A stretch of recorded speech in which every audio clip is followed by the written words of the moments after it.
Akala mo wala kang puhunan para magsimula ng food business? Baka hindi mo lang napapansin, nasa kamay mo na pala. Ang unang puhunan mo, yung skills mo.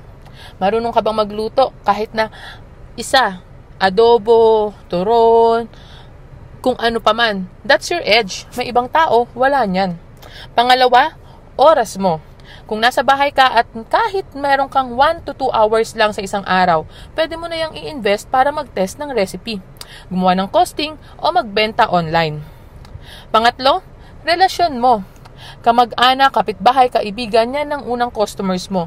Hindi mo kailangan na magtindahan agad. Ang puhunan mo, sa paligid mo na. Pero kailangan mong matuto. Kasi kahit may skills ka, kung hindi mo alam ang costing, malulugi ka pa rin kahit maraming bumibili. Kaya ginawa ko itong A Beginner's Guide to Food Costing for Foodpreneurs ebook para matutunan mo kung paano magpresyo ng tama at kumita kahit maliit ang production.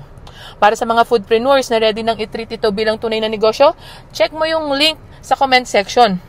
Simulan mo na kung anong meron ka, kita na ang susunod.